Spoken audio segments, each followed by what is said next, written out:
Programme में आपको खुशामदीद कहते हैं। मैं असदुल्ला खान हूँ। नाज़रीन, तालिबान की जो हुकूमत है, मुमकिन हुकूमत या आने वाली हुकूमत, उसके हवाले से बहुत से सवालात पैदा हो रहे हैं, बहुत से खदशात लोगों के जहनों में पाए जाते हैं और इस वक्त दुनिया भर की नज़रें अफगानिस्तान पर लगी हुई हैं।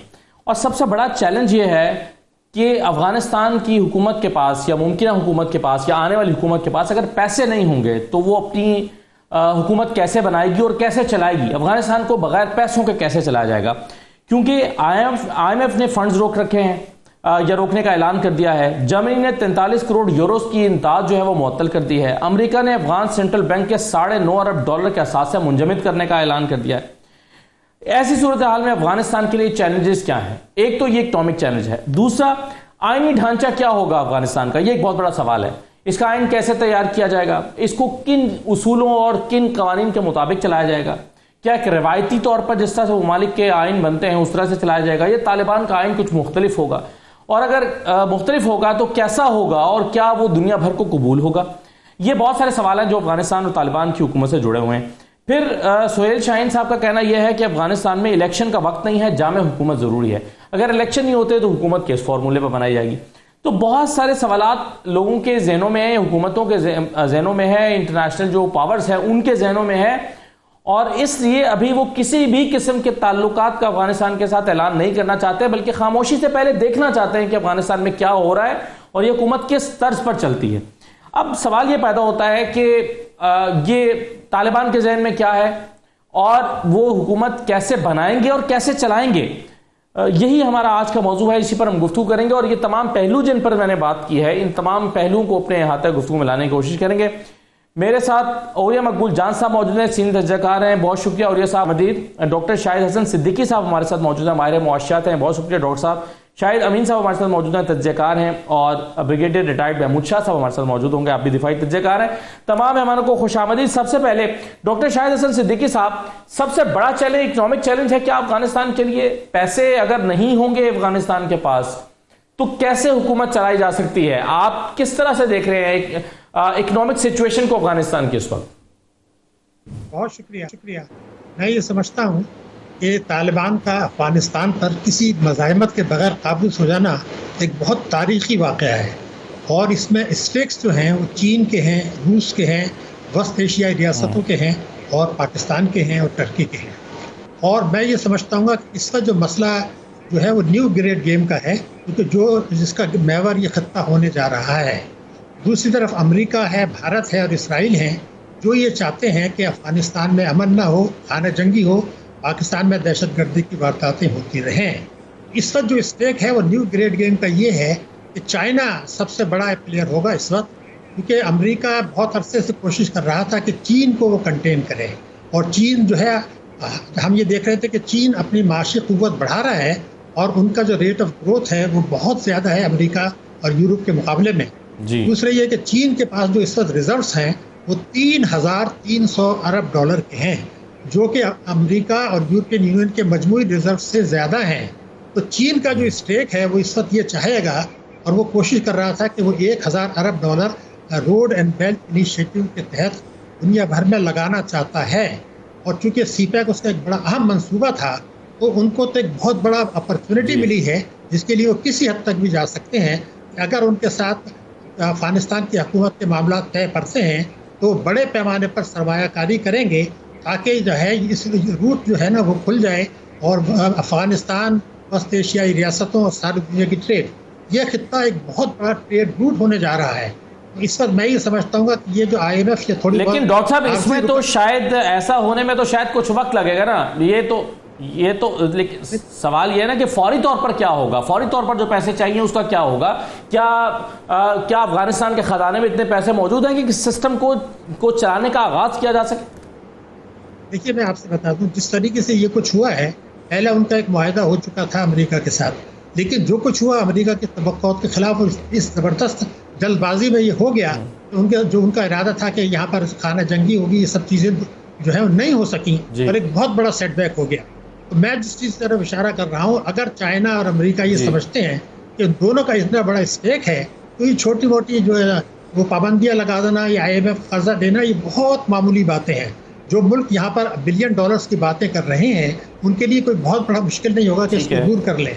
मेरे ख्याल से इस पर जो सबसे बड़ा मसला होगा कि अमेरिका का जो न्यू ग्रेड गेम है जिसमें भारत को खित्ते की खालदस्ती दिलाना और जौहरी ताकत पाकिस्तान को कंटेन करना, ताकि रूस, चीन, पाकिस्तान, अफगानिस्तान और वस्त एशियाई रियासतों तक ये कॉरिडोर अगर बन जाता है तो पाकिस्तान को इतना जबरदस्त फायदा होगा। तो मेरे ख्याल से उनका जो महवर है वो पाकिस्तान भी है इस वक्त चीन के साथ, और चीन के 3,300 अरब डॉलर के रिजल्ट्स हैं। तो इस वक्त हमें देखना ये है, इसके दूररस नताइज तो बड़े मुस्बत निकलने की तवक्को सभी कर रहे हैं। जी मैं बिल्कुल सही है सर, लेकिन मेरा सवाल वो बुनियादी जो है वो मैं औरिया साहब आपके सामने रखूंगा, और वो बुनियादी सवाल जो ज़हनों में है कि जहां जर्मनी ने इमदाद मुअत्तल कर दी है 43 करोड़ यूरो की, अमेरिका ने तो खैर अफगान सेंट्रल बैंक के 9.5 अरब डॉलर के असासे ही मुंजमद करने का ऐलान कर दिया, और फिर IMF ने भी फंड्स रोकने का ऐलान कर दिया। तो ये कितना बड़ा चैलेंज है आपके ख्याल में औरिया साहब, और क्या पैसों के बगैर या आपके पास अगर हुकूमत चलाने के लिए आपके खजाने में कुछ भी नहीं हो तो अफगानिस्तान को चलाना कितना मुश्किल और कितना चैलेंजिंग है? और उसमें जो आपके इत्तेहादी मुमालिक है, चाइना का जिक्र कर रहे थे अभी डॉक्टर साहब, चाइना का क्या किरदार हो सकता है? देखिए, दुनिया की कोई मुल्क की इकोनॉमी जो है वो कर्जों के ऊपर नहीं चलती, ना किसी की इमदाद से चलती है, बल्कि उसकी जो ग्रॉस नेशनल प्रोडक्ट होती है उससे चला करती है। खेत और खलियान चलाते हैं वो इकोनॉमी, इंडस्ट्री चलाती है वो इकोनॉमी, इंटरनल टैक्सेशन चलाती है वो इकोनॉमी, डॉलर के बने हुए नोट नहीं चलाया करते कभी भी। ये टैक्सियत जितनी 1979 में ईरान पर आई थी, दुनिया ने सारे फंड रोक लिए थे। अब मैं ईरान में रहा हूँ, आप मुझे ये बताइए, जितने भी फंड रोक दिए, क्या उससे अफगानिस्तान के खेतों में गंदम उगना बंद हो गई? क्या गल्ला उगना बंद हो गया? क्या वहां पर और बहुत सारे काम खत्म हो गए? इससे सारा प्रोडक्ट जो निकलता है वो टैक्सेशन का एक सिस्टम बनाता है। 1996 से लेके 2001 तक तालिबान जो थे उनके ऊपर मुकम्मल दुनिया की कोई एड नहीं थी। उन्होंने मुल्क चलाया और मुल्क चलते हैं, मुल्क कर्जों से नहीं चलते। ये जो उन्होंने इंफ्रास्ट्रक्चर बनाया हुआ था, ये उस इंफ्रास्ट्रक्चर का पैसा। और ये सब क्या पहले से निजाम मौजूद है जिसको कंटिन्यू किया जाएगा? जैसे ये टैक्सेशन का निजाम आप जिक्र कर रहे हैं, क्या ये पहले से निजाम मौजूद है जिसको कंटिन्यू किया जाएगा? जी देखिए, उन्होंने ये जो पैसा किया था, ये उन्होंने एक आर्टिफिशियल किस्म की बर्डन क्रिएट किया हुआ था कि आपने इतने हॉक हेलीकॉप्टर लेने हैं, आपने इतने जहाज लेने हैं, आपने इतने घोड़ा लेना है, आपने 3 लाख की इतनी फौज लेनी है, जिसको $7,000 आपने देने हैं। आपने ये वो जो थे उसके पैसे थे, जिसमें 50% वहां चले जाते थे। कर रहा था तालिबान ये समझते ये है कि हमें 1 रुपए की जरूरत नहीं होगी। एक ये बात, क्योंकि अगर आप ये कहते हैं IMF और वर्ल्ड बैंक बंद कर देगा, 75 साल तक रूस जो था वो IMF और वर्ल्ड बैंक से बाहर था, उसकी इकोनॉमी के साथ ताल्लुक नहीं था। वो बाजार से सोना खरीदते थे और बाजार से जाकर डॉलर खरीदते थे, और किसी को जरूरत होती तो उसकी पेमेंट किया करते थे। एक तीसरा, चाइना और रशिया 2 मुल्क सब कहते हैं कि जिसके लिए अफगानिस्तान बहुत अहमियत इख्तियार कर सकता है। इस वक्त आप देखें, सियोल से ज्यादा कोई शहर तरक्की याफ्ता नजर आता है तो देखें चाइना के साथ तल्लुक है, चाइना की इकोनॉमी को सपोर्ट करती है। और दूसरी बात यह है कि अफगानिस्तान के अंदर जो अनपुख्त इकोनॉमी है, मैं सिंपल बताऊं आपको, हेलमंद का मार्बल अकेला जो यहाँ अगर पाकिस्तान के रास्ते आना शुरू हो जाए, उसकी इकोनॉमी फ्लरिश कर जाती है। उसके बाद और बहुत सारी चीजें हैं। लिथियम सऊदी अरेबिया लिथियम कहा जाता है, यानी लिथियम वो चीज है जो जिस वक्त आपके सारे कंप्यूटर्स को चलाती है। वो कौन सा मुल्क है जो नहीं लेना चाहेगा? वो कौन सा इलाका है उसको जितना ईरानियों ने पेट्रोल बेचा हुआ, तो ये तो सवाल ही पर नहीं होता। यानी वो अलग देश से वाकिफ नहीं जो कहते हैं कि मुल्क जो है वो सिर्फ IMF और वर्ल्ड बैंक बंदियों से सेंटर से चला करते हैं। कोई नहीं चला, मुल्क अपनी इंटरनल इकोनॉमी से चला करते हैं। जो खेत खलियान उगाता है, जो इंडस्ट्री काम करता है, उससे चला करते हैं। टोटल डिफीट हुई है उस पूरे के पूरे के अंदर, और इस वक्त वहां पर उनका कोई रास्ता नहीं है। पहली दफा ऐसा हुआ है कि अफगानिस्तान का कोई पड़ोसी उसके खिलाफ नहीं है। पाकिस्तान खिलाफ, उज्बेकिस्तान खिलाफ नहीं है, ईरान खिलाफ नहीं है, उसके बाद चाइना खिलाफ नहीं है, कोई मुल्क, यानी वो तमाम सर फैसले करने का तैयार नहीं। अच्छा, ये सारे जो है इंटर रिलेटेड इकोनॉमी है। दिल्ली डैम से आप बिजली वहां तक भेज सकते हैं। ये वो लोग हैं जो अमेरिका की डिक्टेशन को नहीं लेते, जो उनको नहीं मानते, रशियन इन्फ्लुएंस के तहत है। जीवोग्रिप तक जिन्हें सख्त किया जा रहा है कि जाके अमेरिका चला गया, वो अफगान इकॉनमी पे अमेरिका के आने से पहले 1 रुपए का कर्जा नहीं था, तो वापस चले जाएंगे, उनको इस करने की जरूरत नहीं है। 1 रुपए का कर्जा नहीं था तालिबान रजीम के ऊपर, वो वापस चले जाएंगे। उनको क्या जरूरत है इस इकॉनमी की? उनको कोई जरूरत नहीं है इस इकॉनमी की, और जो वो पीसफुल तरीके से जिंदा रहते हैं।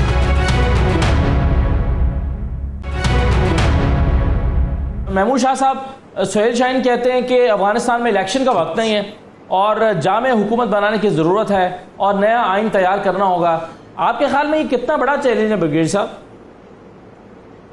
मेरे ख्याल में है ये बड़ा चैलेंज, लेकिन बड़ी आसानी से किया जा सकता है। मैंने जो सुना है तालिबान जो है उनकी अगले कुछ दिनों में वो कर रहे हैं कंधार के अंदर एक लोहे जरगा। ये उनके पास एक तारीखी इदारा है जहाँ पर आम लोग जो है वो पार्टिसिपेट करते हैं और मेरे ख्याल में वहाँ पर बात करते हैं, ओपनली बात करते हैं और अफगानिस्तान के मसाइल के बारे में। मेरे ख्याल में उनके ओपिनियन से आगे आइन बनाया जा सकता है। और जनरली ये बात की जाती थी कि जो मौजूदा आइन है ये अफगानिस्तान को सूट नहीं करता, ये अमेरिकन आइन की कॉपी है और मेरे ख्याल में इसके अंदर ये है कि तमाम पावर सदर के पास। अफगानिस्तान चूँकि एक पहाड़ी इलाका है और दूर दूर इसके रीजन है, तो यहाँ पर पावर डिस्ट्रीब्यूट हो रीजन्स को, तो वो सिस्टम आसानी से चला जा सकता है। इस तरह का आइन इनको चाहिए। मेरे ख्याल में जहाँ तक आइन के बनाने का ताल्लुक है तो अफगानिस्तान के अंदर भी बड़े पढ़े लिखे लोग हैं और मेरे ख्याल में हफ्ते के अंदर वो एक आइन तैयार कर सकते हैं उस किस्म का। तो मेरे ख्याल में ये आगे दिनों में ये अभी तो सिर्फ 2 दिन हुए हैं उनको काबुल पे कब्जा किए हुए और मेरे ख्याल में ये आहिस्ता आहिस्ता जब ये ओपन होंगे, तालिबान ये वो नहीं है जो पुराने थे, वो तो बेचारे इतने पढ़े लिखे नहीं थे। अभी ये सारे पढ़े लिखे तालिबान है, इनकी लीडरशिप पढ़ी लिखी है, वो बात को समझती है और मेरे ख्याल में वो आगे चल पड़ेंगे तो इंशाअल्लाह ये आइन भी बना लेंगे और फिर उस आइन के मुताबिक अगर उनको इलेक्शन करना पड़े तो करेंगे। अभी उनके पास 2 ऑप्शन थे, एक ये था कि इमीडिएटली वो करें, ये क्या कहते हैं इंतखाबात करें, लेकिन उन्होंने या ये है कि आइन बनाए, तो इन्होंने आइन बनाने वाला ऑप्शन इस्तेमाल किया है। मेरे ख्याल में जो अच्छी बात है, मेरे ख्याल में ये कर लेंगे, कोई मुश्किल इसमें मुझे नज़र नहीं आती। ठीक है, बिल्कुल सही है, लेकिन अब मैं आगे जाके इस पर बात करता हूँ कि वो आइन कैसा होगा और क्या वो दुनिया को कबूल होगा, क्या जदीद दुनिया में जो आइन इस्तेमाल होते हैं उससे मिलता जुलता होगा या एक ऐसा आइन होगा जो तालिबान की अपनी फ़िक्र की के मुताबिक होगा और वो दुनिया उस पर रिलेक्टेंट होगी। इस पर मैं बात आगे औरिया साहब से भी जाके करता हूँ, लेकिन पहले मुझे शायद अमीन साहब आपसे ये जानना है कि आपके ख्याल में दुनिया इस वक्त या इंटरनेशनल जो पावर्स हैं उनके रिलेक्टेंट होने की वजूहात क्या हैं? आपके ख्याल में क्या वो तालिबान और उनकी हुकूमत जो अभी कायम होने जा रही है उसको खामोशी से देखना चाहते हैं और उस पर नजरें गाड़ना चाहते हैं कि वो क्या होगी, उसका आउटकम क्या होगा और उसके बाद वो उसको तस्लीम करेंगे? आपके ख्याल में वो किन चीज़ों को, यानी किन पैरामीटर्स की बुनियाद पर वो इस हुकूमत को तस्लीम करेंगे? वो क्या इसमें से देखना चाहते हैं? जी शुक्रिया। मैं रूस में, सऊदी अरब में पाकिस्तान का साबिक़ सफ़ीर रहा हूँ और अफ़गानिस्तान में भी नायब सफ़ीर रहा हूँ। तो मैं अर्ज़ करूँगा इस बात से कि 2 चीज़ें बड़ी पॉजिटिव हैं हमारे लिए कि एक तो जो हमारे ख़िलाफ़ एक हम की एंटी पाकिस्तान गवर्नमेंट थी, वहाँ पे अशरफ गनी की और उससे पहले हामिद करज़ई की, उसकी जगह तालिबान की हुकूमत आई है, जिसके बारे में हमें बहुत उम्मीद है कि ये पाकिस्तान के बारे में दोस्ताना जज्बात रखते हैं। ये बड़ा स्ट्रेटेजिक एक शिफ्ट है। हमारा वेस्टर्न एरिया जो हमारा साइड है वो एक लिहाज से महफूज हो गई है। दूसरी चीज़ ये है कि इंडिया का वहाँ पे असर रसूख जो है वो तकरीबन ख़त्म हो गया है और वहाँ पे जो कॉन्सुलेट्स थे जहाँ से पाकिस्तान में दहशतगर्दी होती थी और चीज़ें होती थी वो भी इंशाल्लाह वो सिलसिला ख़त्म हो गया है। तो 2 बड़े स्ट्रेटेजिक गेम्स पाकिस्तान को मिले हैं। अब सवाल ये है कि वहाँ पे क्या होने वाला है और इंटरनेशनल कम्युनिटी क्या जवाब रिएक्शन देगी। तो हर चीज़ मुनसर है तालिबान के अपने रवैये पर। अगर वो कुछ मैच्योरिटी दिखाते हैं, जैसे लोग समझते हैं कि नए तालिबान हैं, ठीक है, तो अगर वो मैच्योरिटी दिखाते हैं, फोरसाइट दिखाते हैं, एक ऐसी हुकूमत बनाते हैं जिसमें ना सिर्फ तालिबान बल्कि दीगर जो वहाँ पे इकाइयाँ हैं उनकी सही मानों में नुमाइंदगी होती है, टोकनिज्म नहीं कि एक आदमी लेके 90% इक़्तिदार पे कब्जा रखा। चले एक लिहाज से उनकी फौकियत तो होगी, लेकिन 60%, 65%, 70% उनकी होनी चाहिए। बाकी जो नुमाइंदगी नॉर्दर्न इलाके जो हैं उज़्बेक, ताजिक, हज़ारा, उनकी होनी चाहिए। अगर वो फिराक दिली दिखाते हैं और बाकी ऐसी हुकूमत बनाते हैं तो मैं समझता हूँ अब अफगानिस्तान में अमन होगा, स्टेबिलिटी आएगी और इंटरनेशनल रिकग्निशन भी आएगी।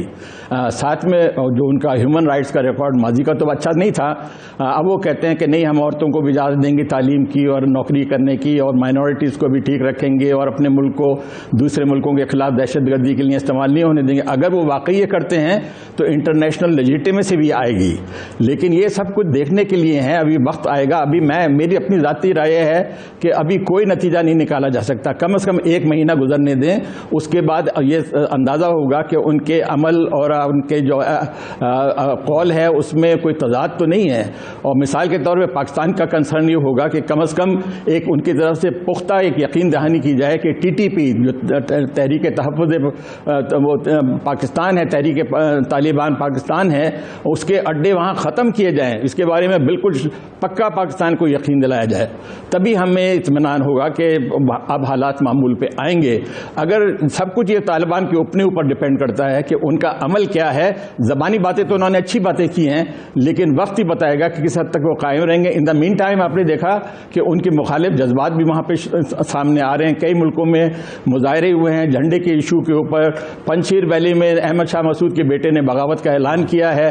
तो ये हालात मखदूश हैं। फिर आपने देखा काबुल एयरपोर्ट पर क्या हालत है, लोग बेकरार हैं मुल्क छोड़ने के लिए, मालूम होता है अपनी जान दे देंगे मुल्क छोड़ने के लिए। तो गोया कि उनकी मकबूलियत जो है जिसके बारे में आम तस्वुर किया जाता है वो इतनी मकबूलियत नहीं है, वरना लोग क्यों मारे जा रहे हैं काबुल एयरपोर्ट पे पहुंच के बाहर निकलने के लिए।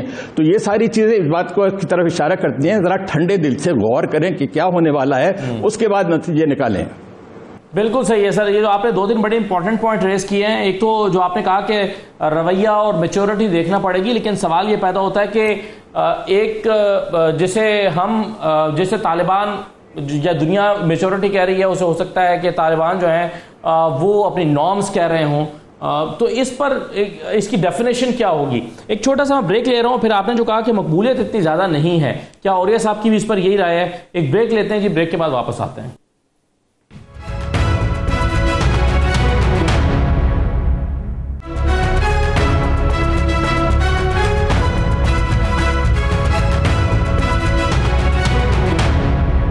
दोबारा आपको खुशामदीद कहते हैं प्रोग्राम में। और ये सब 2-3 चीजें अब जमा हो गई। एक तो अभी बात हो रही थी कि तालिबान का दुनिया रवैया और मैच्योरिटी देखना चाहती है।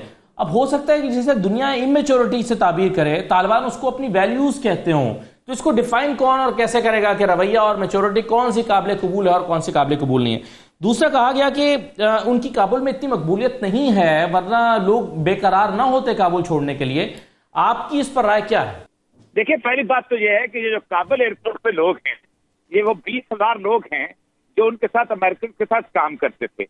आज से पिछले 4 हफ्ते पहले कांग्रेस में बकायदा इजलास बुलाया गया, जिसमें ब्लिंकन को बुलाया गया कि ये 20,000 एप्लीकेशन हमारे पास पहुंची हैं, ये लोग हमारे वफादार थे, तो निकालो और फौरन वीजा जारी करो। तुमने ये क्या किया हुआ है?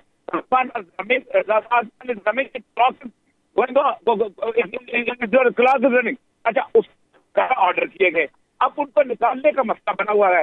ये हैं वो लोग, काबुल में जो लोग जानते हैं, आप उनकी तस्वीरें देखें, टाइयां लगी हुई हैं, सूट पहने हुए हैं। ये वो लोग हैं कि जो अशरफ गनी के साथ, करजई के साथ, कोई लंदन से आया था, कोई अमरीका से आया था, कोई जर्मनी से आया था।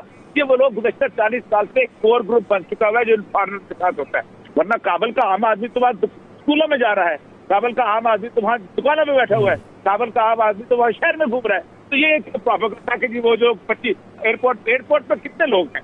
काबुल शहर 50 लाख का शहर बन चुका हुआ है, क्या वहाँ 50 लाख लोग थे? एक तो बात यह है कि एक बात केस को तय करें कि वो लोग हैं। और ये हमेशा से रहे हैं काबुल में और हमेशा निकलते रहे हैं जब भी कोई गवर्नमेंट चेंज होती रही। दूसरी बात यह है कि जहाँ तक पंजशेर का ताल्लुक है, पंजशेर वैली जो थी उस वक्त तक थी जब तक ताजिकिस्तान का बॉर्डर उसके साथ जो था वो लगा हुआ था। अब इस वक्त यह है कि वो इलाका है वो ताजिकिस्तान का बॉर्डर का वो तालिबान के कंट्रोल में है। अहमद शाह मसूद का बेटा जो है उसका भाई जो चचा अहमद वो पाकिस्तान में बैठा हुआ है, वो कहता है इंक्लूसिव गवर्नमेंट में आना है। अहमद शाह मसूद की हैसियत क्या है? और पंजशेर वैली में अगर बॉर्डर साथ आपके साथ का हो, आखोर का जो इलाका साथ का हो, आपको को हिरन है उस वादी के अंदर तो जब चाहेंगे छका के उसको मार देंगे और कोई वहां पर रेजिस्टेंस नहीं हुई। कुंदूज का शहर तालिबान के पास है, जब रेजिस्टेंस होती थी कुंदूज का शहर नहीं होता। अब आते हैं अब आइन के पास। क्या आइन वही अच्छा होता है जो अमेरिका का होता है? चाइना का जो आइन है वो आलमी आइन के बिल्कुल मुख्तलिफ है, दुनिया ने कबूल नहीं किया हुआ। कोरिया का आइन है दुनिया के आइन से मुख्तलिफ है, दुनिया ने कबूल नहीं किया हुआ। ईरान का आइन है दुनिया के आइन से बिल्कुल मुख्तलिफ है। इजराइल का आइन ही नहीं है। 1948 में कहा था we are not going to write down a book which has status more than Talmud अल तौरा।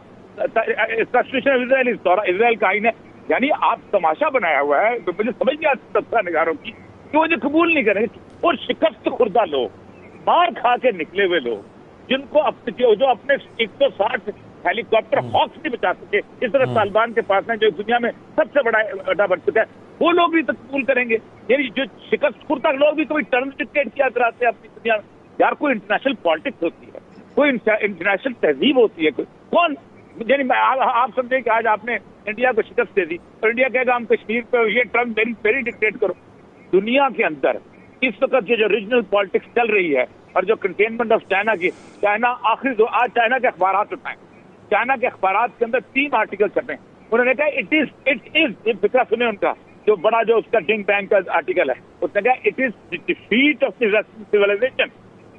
मौजूदा जदीद मगरबी तहजीब में शिकस्त खाई है वहां पर।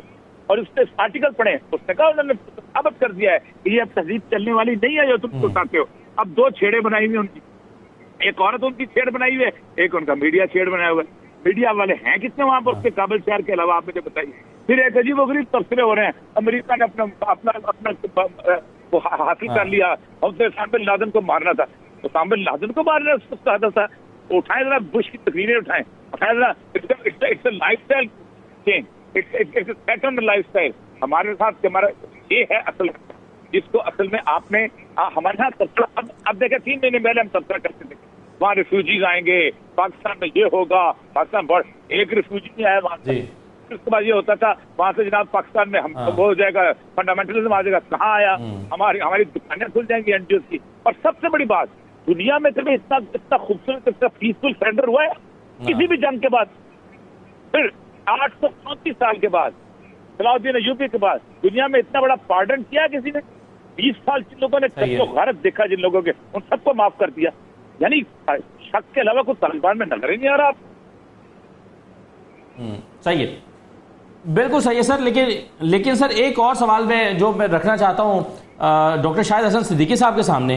डॉक्टर साहब, अगर दुनिया, हम सपोज करते हैं कि फौरी तौर पर तालिबान की हुकूमत को कबूल नहीं करती फॉर नेक्स्ट 1 ईयर और सो, आपके ख्याल में हम महज़ब दुनिया में ये समझते हैं ना कि जी किसी मुल्क को ऊपर पाबंदियां लगा के उसको आलमी तन्हाई का शिकार कर दिया, जी उसके साथ तिजारत नहीं होगी, वो मुआशी तौर पर तबाह हो जाएगा। आपके ख्याल में अगर अफगानिस्तान के साथ ऐसा होता है कि उसको मुआशी तन्हाई का शिकार किया जाता है, तो ये मुआशी तन्हाई अफगानिस्तान की अगली हुकूमत के लिए कितना बड़ा चैलेंज होगी? पहले मैं आपको ये बता दूं कि जब 9/11 हुआ था, उस वक्त जो अमेरिका के मकासद थे, आज भी वही मकासद हैं, सिर्फ हिकमत अमली। जी, अब मकसद अब भी वही है। इजाफा ये है कि चाइना फैक्टर इमर्ज हो गया है और अब अमेरिका ये समझता है कि चाइना को कंटेन करने की कोशिशें उसकी नाकाम रही थी।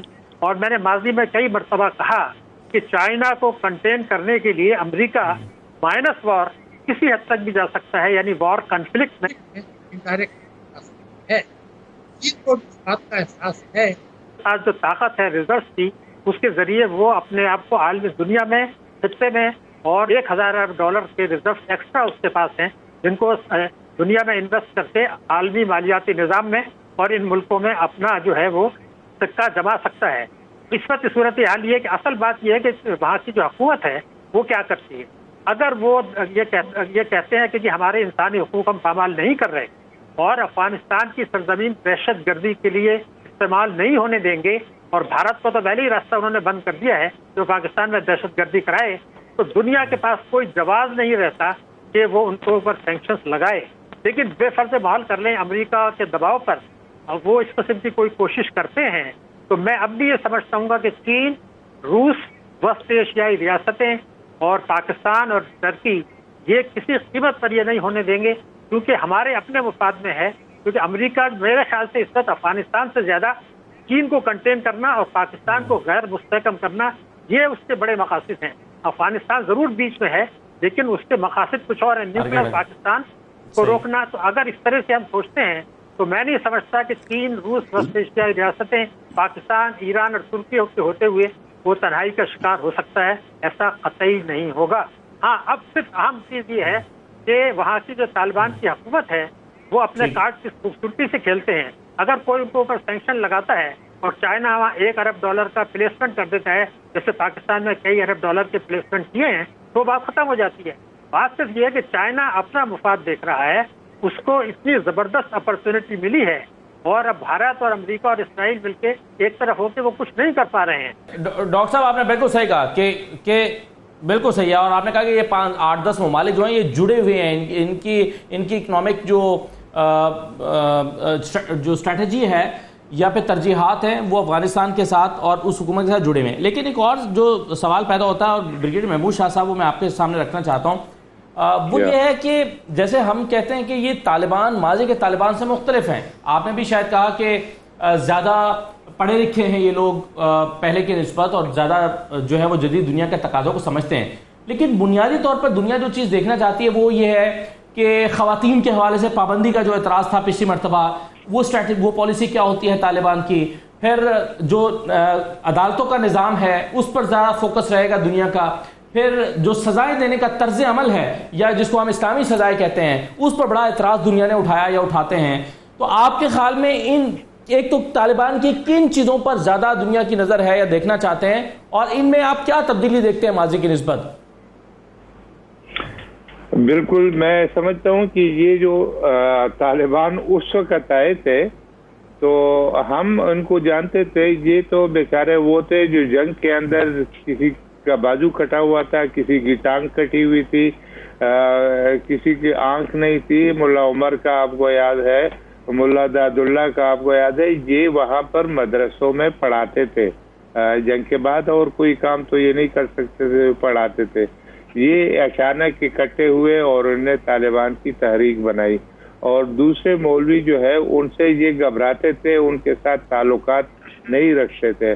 मैं बल्कि यहाँ तक आपको बताऊं कि मौलाना फजलुर रहमान वहाँ जाना चाहते थे, उन्होंने उनसे मिलने से इनकार किया था। ये सियासी उलमा है, तो उस वक़्त के ये तालिबान थे, और जो भी कुछ उन्होंने किया वो दुनिया के सामने है।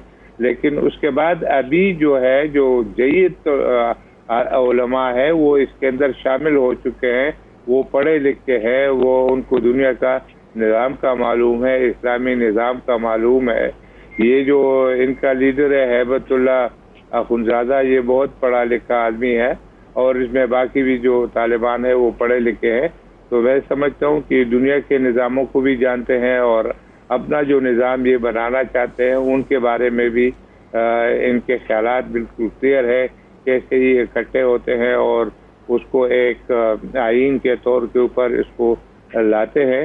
तो ये उनसे मुख्तलिफ है, और ये मेरे ख्याल में दुनिया को समझते हैं और उसके लिहाज से जाएंगे। आपने जितने भी खदशात का इजहार किया बाकी सवालों में, उसी पे मैं बात करना चाहता हूँ। अफगानिस्तान की इकोनॉमी इनफॉर्मल है, उनके गवर्नमेंट के पास जो है वो सही फिगर्स नहीं है। मिसाल के तौर पे हम उनसे बात करते रहते हैं कि आपको कितनी गंदम चाहिए, आप हमें बता दें, और इतनी गंदम हम अलहदा करके आपके हवाले करेंगे, आपको भेज दिया करेंगे। और उनके पास नहीं है। आम लोग जो मार्केट में उनके तजारत पेशा लोग हैं, वो पाकिस्तान आते हैं, इधर मार्केट में वो गंदम खरीदते हैं और ले जाते हैं वहाँ पर। इसी तरह बाकी चीज़ें भी, तो इनकी गवर्नमेंट या इनकी जो आवाम है, ये इंशाल्लाह इसी इमदाद पे चलते रहेंगे। आपने कहा कि बाकी लोग इनको कर्जे नहीं देंगे, वो वो नहीं देंगे तो ये तिजारत दुनिया के साथ नहीं कर सकेंगे। अफगानिस्तान के अवाम यहाँ से लेके बंगाल तक जाते हैं, तिजारत करते हैं। ये इंडिविजुअली जो है वो तिजारत करते रहते हैं। पाकिस्तान में इतने ज्यादा है, यहाँ से ये अमेरिका के साथ तिजारत करते हैं और वो मैन टू मैन बेसिस के ऊपर जो है इनके वहाँ पर लोग हैं और बाकी दुनिया में लोग हैं। तो इंशाल्लाह ये जो सोच रहे हैं कि अफगानिस्तान को मफलूज कर सकेंगे, मेरे ख्याल में वो मुमकिन नहीं है। बिल्कुल सही है ब्रिगेड साहब, लेकिन जो आपने कहा प्रोपेगेंडा लोग कर रहे हैं, मैं शाहिद अमीन साहब, शामिल कुरैशी साहब ने भी कहा कि अमन मुखालिफ कुव्वतें जो हैं वो स्पॉयलर का किरदार अदा कर रही हैं और उसके लिए मुतहरिक हैं। तो मेरा सवाल यह है कि एक तो ये कौन सी कुव्वतें हैं, और बज़ाहिर फौरी तौर पर हमारे जहन में इंडिया अमेरिका का नाम आता है, यही है, और दूसरा ये कि वो अमली तौर पर क्या कर रही हैं स्पॉयलर का किरदार अदा करने के लिए, यानी उनके कौन से अमल हैं जिसकी बुनियाद पर हम कहेंगे कि ये देखिए ये एक्ट है जिसकी वजह से ये स्पॉइल करने की कोशिश कर रहे हैं। देखिए, एक तो अभी तक वहाँ पे कोई हुकूमत नहीं बनी है, उसमें जो भी मुश्किलात हैं हमें इसका अंदाज़ा नहीं है, लेकिन ऑब्जेक्टिव यही होना चाहिए तालिबान का कि ऐसी हुकूमत बनाएं जिसमें सब इलाकों को, ख़ास तौर पे जो वहाँ पे नॉन पख्तून हैं, उज़्बेक, ताजिक, हज़ारा, उनकी मुनासिब नुमाइंदगी, मीनिंगफुल नुमाइंदगी होनी चाहिए। अगर ऐसा होता है तो मुल्क में इस्तेहकाम आएगा। अब तक आपने नोटिस किया है किसी मुल्क ने तालिबान की हुकूमत को रिकग्नाइज़ नहीं किया है, बल्कि यूएन सिक्योरिटी काउंसिल का तो रेजोल्यूशन ये है कि इन्होंने ताकत के ज़रिए से अगर कब्जा किया काबुल पे, जैसा कि हुआ है, तो फिर इनको रिकग्नाइज़ नहीं किया जाएगा। तो मैं नहीं समझता फौरी तौर पे ऐसा होने वाला है। मैं रूस में भी सफ़ीर रहा हूँ। ये जो सेंट्रल एशियन रिपब्लिक्स हैं, ये सब के सब इस्लामी इंतहा पसंदी के शदीद मुखालिफ हैं। बुनियादी तौर पे इनके हुक्मरान वही हैं जो कम्युनिस्ट पीरियड के लोग थे। ये सेकुलर किस्म की सोच रखते हैं और इस्लामी इंतहा पसंदों से इनको बड़ा ख़तरा है। तो गालिबन उनका भी तालिबान हुकूमत के बारे में एक मनफी रवैया होगा। ये तो सही है कि रूस और चीन की तरफ से कुछ मस्बत इशारे आ रहे हैं, लेकिन बाकी इंटरनेशनल कम्युनिटी की तरफ से कोई इस बात का इंडिकेशन नहीं है कि वो तालिबान की हुकूमत को तस्लीम करेंगे, जब तक कि तालिबान ये बात साबित ना करें जो मैं पहले भी कह चुका हूँ कि कसीरुल जमात एक हुकूमत बनाई जाए, का लिहाज किया जाए। ये मुख्तलिफ चीज़ें हैं, तो हर चीज़ तालिबान के अपने रवैये पे डिपेंड करती है। फौरी तौर पे इनको इंटरनेशनल रिकग्निशन नहीं मिलेगी, और मुझे तो ऐसा ही नज़र आता है कि अगर 2-4 मुल्कों के अलावा और मुल्क इनको रिकग्नाइज नहीं करेंगे। पाकिस्तान ने भी, आपको नोटिस किया होगा, अभी तक रिकग्निशन की तरफ कोई बात नहीं की है हमने, बल्कि ये कहा है कि हम औरों के साथ मुशावरत करके मुश्तरका फैसला करेंगे। इसका मतलब है पाकिस्तान तनहा कोई फैसला नहीं करने वाला, और हमारा ऑब्जेक्टिव ये होना चाहिए कि तालिबान की तरफ से पक्की यकीन दहानी होनी चाहिए कि टीटीपी और अलकायदा और इस टाइप के अनासर जो हैं उनको उनकी सरजमीन पे कोई कार्रवाई करने की इजाज़त नहीं देंगे, बल्कि टीटीपी को बिल्कुल बंद कर देंगे। उनको, उनके रहनुमाओं को गिरफ्तार करके या अलग करके उनको रखा जाएगा। बिल्कुल सही है शाहिद अमीन साहब, और इस पर सवाल अब ये पैदा होता है जो मैं एक छोटे से ब्रेक के बाद उठाता हूं। तो सवाल यह है कि अगर इंटरनेशनल रिकग्निशन नहीं मिलती तो तालिबान के लिए या अगली हुकूमत के लिए चैलेंजेस क्या होंगे, और अगर इंटरनेशनल रिकग्निशन नहीं मिलती तो क्या पाकिस्तान के लिए आसान होगा कि उसको रिकग्नाइज कर ले? एक छोटे से ब्रेक के बाद।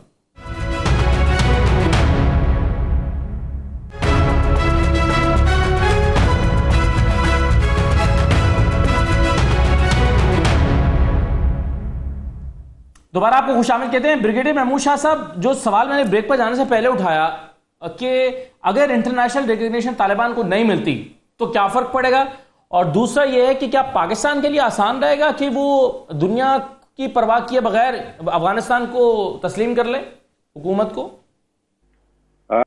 मेरे ख्याल में एक तो ये है कि तालिबान जो है वो बहुत हाई प्रायोरिटी में इस चीज़ को ले रहे हैं कि उनको रिकग्निशन और लेजिटमेसी मिले, और इसलिए इनके जितने भी एक्शंस है, चाहे वो उनके बयानात है, चाहे उनकी प्रेस कॉन्फ्रेंस है, वो दुनिया को ये यकीन दिलाने की कोशिश कर रहे हैं कि वो एक्सट्रीमिस्ट नहीं है, और वो ऐसी हुकूमत लाने की कोशिश में है जो बिल्कुल दुनिया के जो रिवाज हैं उसके मुताबिक हों। तो मैं समझता हूँ कि उनको रिकग्निशन मिल जाएगी, लेकिन अगर नहीं मिलती तो दुनिया के रिकग्निशन होने से या ना होने से एक मुल्क नहीं टूटता। मैं समझता हूँ कि पाकिस्तान के लिए भी पाकिस्तान भी उनको रिकग्नाइज नहीं करेगा तो कोई बात नहीं, मुल्क तो चलता रहेगा। और क्योंकि हमारे उनके साथ बहुत ज़्यादा ताल्लुकात है, कॉमन बॉर्डर है। पाकिस्तान करेगा कि नहीं करेगा सर? आप जी नहीं करेगा। मेरे ख्याल में पाकिस्तान जो है, मेरा सवाल ये था कि अगर इंटरनेशनल रिकॉग्निशन दुनिया तस्लीम नहीं करती, पाकिस्तान में नहीं करेगा या नहीं करेगा, इसलिए पाकिस्तान ने ये पहले से ऐलान किया हुआ है। पहले जो इनकी हुकूमत थी, जो कि मेरे ख्याल में 6 साल कितनी 5 साल चलती रही, तो उस वक्त दुनिया की रिकॉग्निशन नहीं थी, पाकिस्तान ने रिकॉग्नाइज किया था। शायद हमारे कहने के ऊपर यूएई ने रिकॉग्नाइज किया था या सऊदी अरब ने किया था। यही 3-4 मुल्क थे जिन्होंने रिकॉग्नाइज किया था, बाकी दुनिया ने रिकॉग्नाइज नहीं किया था। लेकिन इस वक्त हमने सोच लिया है कि अगर उस तरह के हालात हो तो हमें भी रिकॉग्नाइज नहीं करना चाहिए, क्योंकि इसके इल्ज़ामात हमारे ऊपर आते हैं। यानी हम को तस्वर किया जाता है कि हम ये तालिबान के स्पॉन्सर हैं, उनको मदद पहुंचाते हैं, और हमारी वजह से तो हम उस इल्ज़ाम और इसको प्रोपेगेंडा के तौर पर इंटरनेशनल पावर्स इस्तेमाल भी करेंगे। बिल्कुल कर रही हैं, तो इसलिए पाकिस्तान जो है बिल्कुल सही है सर। मैं डॉक्टर शाहिद सिद्दीकी साहब मुख्तसरन एक छोटा सा सवाल। जी सही है डॉक्टर साहब, मेरा सवाल आपसे यह है कि अफगानिस्तान की इकोनॉमी की जो बुनियाद है वो क्या है? वो तिजारत है या वो क्या होगी? इनफैक्ट वो तिजारत होगी, वो काश्तकारी होगी, वो इमदाद होगी, वो सनत होगी, वो क्या होगी आपके ख्याल में? कैसे देखते हैं आप इसको? देखिए, बात ये थी कि इस पर जो सूरत हाल बन रही है, नवादा पोर्ट है, सीटेक है, वेस्ट एशियाई रियासतें हैं, तो दुनिया की तिजारत का बहुत बड़ा हिस्सा यहाँ से गुजरेगा, और उसका जो कमीशन होगा वो इतना जबरदस्त होगा जिसे अभी लोगों को अंदाजा नहीं है। ये जबरदस्त रूट बनने वाला है। चीन की सारी बरामदात, हमारी अपनी वेस्ट एशियाई रियासतों की, और ये कमोडिटी के ये सब बड़ी जबरदस्त चीज बनने वाली है, और मेरे ख्याल से अमेरिका को इस बात का एहसास है। तो मैं ये समझता हूँ कि हमें अगर तालिबान इस बात का ऐलान कर देते हैं, जो कि उन्होंने किया है, कि वो वसीउल बुनियाद हुकूमत बनाएंगे, अपनी सरजमीन को किसी मुल्क के खिलाफ इस्तेमाल नहीं होने देंगे, यानी हमारी मगरबी सरहद भी महफूज हो रही है, ये बहुत बड़ी बात है। ख़वातीन का और इंसानी हकूक़ का तहफ़्फ़ुज़ करेंगे तो दुनिया के पास कोई जवाब नहीं रहता कि उनको तस्लीम ना करें वसीउल बुनियाद हुकूमत बनने के बाद। और अगर चीन और रूस तस्लीम करने की तरफ जाते हैं तो मेरे अपने ख्याल से पाकिस्तान को साथ देना चाहिए, क्योंकि हमारी मगरबी सरहदों का मामला है। हिंदुस्तान को टोटली आउट हो जाएगा पाकिस्तान में दहशतगर्दी कराने से, और अमेरिका के लिए बड़ा मुश्किल हो जाएगा कि न्यू ग्रेड गेम के तहत पाकिस्तान को गैर मुस्तहकम करे और चाइना को कंटेन करे। इस वक्त जो कुछ स्टेक्स हैं वो पाकिस्तान और चीन के लिए इतने जबरदस्त हैं जिसका इमेजिन करना मुश्किल है। थोड़ा सा हमें इनिशिएटिव लेने की जरूरत है, और इसमें ज्यादा खौफजदा होने की जरूरत नहीं है। इस वक्त जो हमें बचाया हुआ है, चीन ने बचाया है, कई अरब डॉलर हमारे पास प्लेस किए हुए हैं, तो हमें चीन और रूस अगर करते हैं तो फौरी तौर पर हमें उनके साथ जो है वो तस्लीम कर लेना चाहिए, इन बुनियादी शराइत के साथ जिनको मैंने कहा है। वरना खुदा न खास्ता अमेरिका पहले से तय है कि वो पाकिस्तान को गैर मुस्तहकम करना चाहता है, मईशत को कमजोर करना चाहता है। अगर तालिबान भी हमारे खिलाफ हो जाते हैं किसी वजह से, तो हम तो खत्ते में जो है फंस के रह जाएंगे। इसलिए बहुत एहतियात की जरूरत है, और मेरे ख्याल से हमने अभी तक अपने कार्ड्स अच्छे खेले हैं, और वैसा अगर ये चीज जारी रहती है तो तस्लीम करके अपने मुल्क के सरहदों को महफूज करें, अपनी मईशत को बेहतर बनाएं। चाइना के लिए यहाँ इन्वेस्टमेंट करना, और वेस्ट एशियाई रियासतें भी करेंगी, क्योंकि आपको पता है तुर्कमेनिस्तान, अफगानिस्तान, पाकिस्तान पर गैस लाइन भी गुजरनी है। इस खित्ते के तमाम ममालिक में खुशहाली आने वाली है, जो अमेरिका की इस्तेमारियत के लिए बहुत बड़ा धक्का होगा। हमें इन चीजों को नजर बहुत सारी कुव्वतों के इंटरेस्ट है यहाँ पर, इसमें दुरुस्त है, बिल्कुल सही है सर। यार जहाँ हम रिकग्निशन की बात कर रहे हैं वहां पर शाहिद अमीन साहब, आपके ख्याल में 2-3 सिनेरियोज है ना। एक तो यह है कि इलेक्शन हो अफगानिस्तान में, और इलेक्टेड हुकूमत, चाहे वो तालिबान की हो या एक इत्तेहादी हुकूमत हो। दूसरा यह है कि एक कसीरुल जमाती हुकूमत बना दी जाए जिसमें बाकी स्टेक होल्डर्स को भी शामिल किया जाए। तीसरा यह है कि तालिबान खुद अपनी हुकूमत बना दें। आपके ख्याल में कौन सा सिनेरियो जो है वो ज्यादा बेहतर लगता है या सूटेबल लगता है इंटरनेशनल रिकग्निशन के लिए? इलेक्टेड गवर्नमेंट या इलेक्शन के बगैर एक कसीरुल जमाती जो हुकूमत है, वसीउल बुनियाद हुकूमत, वो या कोई तीसरा ऑप्शन? कसीरुल जमाती हुकूमत, इलेक्शन हो या ना हो कोई फ़र्क नहीं पड़ेगा। कसीरुल जमाती इसका मतलब है जिसमें उज़्बेक, ताजिक, हज़ारा की मुनासिब नुमाइंदगी हो। ये नहीं कि 90% इक़्तिदार तालिबान के पास है और 10% दूसरों के पास है। अगर ऐसा होता है तो मेरे ख्याल में मुल्क में इस्तेहकाम आ जाएगा, अमन व अमान आ जाएगा। वरना मुझे खदशा यह है कि कोई एक नई सिविल वॉर वहाँ पे शुरू होने वाली है अगर ऐसा नहीं किया गया। हमारा कौमी मफाद बिल्कुल यह है कि तालिबान की हुकूमत वहाँ पे कायम हो जो कि मुनासिब तरीके से हुकूमत को चला सके, इसमें तो कोई शुबा नहीं। तालिबान हुकूमत हमारे नुक्ते नज़र से अशरफ गनी की हुकूमत से कहीं बेहतर है, लेकिन बशर्ते कि वो अपने मुल्क में पजीराई हासिल करे, मुल्क में कोई खाना जंगी की कैफियत ना पैदा होने दे, और जो गैर मुल्क की मुँह में दहशत गर्दी करते हैं वो अनासर जिन्होंने वहाँ पे पनाह ली हुई है उनको हटाया जाए। अगर ऐसा होता है तो ये पाकिस्तान के लिए सबसे बेहतरीन चीज़ होगी। और मेरे ख्याल में पाकिस्तान की इस वक्त यही कोशिश है, इस वक्त जो वक्त आया हुआ है कि किसी तरीके से कोई एक सियासी समझौता हो जाए, उसके बाद मैं समझता हूँ अफगानिस्तान के हालात बहुत बेहतर हो जाएंगे और इंटरनेशनल रिकग्निशन वक्त के साथ आ जाएगी। दुनिया को कोई एतराज़ नहीं होगा अगर वहाँ अमन व अमान है और कसीरुल जमात हुकूमत बन जाती है। ठीक है, बहुत शुक्रिया शाहिद अमीन साहब, बहुत शुक्रिया। ब्रिगेडियर रिटायर्ड महमूद शाह साहब हमारे साथ मौजूद थे। डॉक्टर शाहिद हसन सिद्दीकी साहब ने जो इकोनॉमिक चैलेंजेस हैं अफगानिस्तान को दरपेश उस पर बात की है, और ओरिया मकबूल जान साहब हमारे साथ मौजूद थे। एक ऐसी हुकूमत की बात हो रही है जिसमें ताजिक, उज़्बेक, हज़ारा कम्युनिटी के लोगों की मुनासिब नुमाइंदगी मौजूद हो, और एक ऐसी हुकूमत, और पाकिस्तान का भी मौक़िफ़ रहा है कि एक ऐसी हुकूमत जो दुनिया भर के लिए जो है वो काबिल कबूल हो, वो ख़ुद तालिबान के मुफाद में भी होगी। और ऐसा लगता है कि तालिबान इसकी अहमियत को समझते हैं और शायद यही फार्मूला वहाँ पर बनने जा रहा है। इकनॉमिक जो चैलेंजेस हैं वो हैं, लेकिन वो इतने ज़्यादा नहीं हैं कि अफगानिस्तान को चलाया ना जा सके। इसमें कई ममालिक अगर तिजारती एक्टिविटीज़ वहाँ पर शुरू करते हैं तो एक सिलसिला शुरू हो जाएगा। बहरहाल बहुत शुक्रिया तमाम मेहमानों का प्रोग्राम में शिरकत करने के लिए। इजाज़त दीजिए, अल्लाह हाफ़िज़।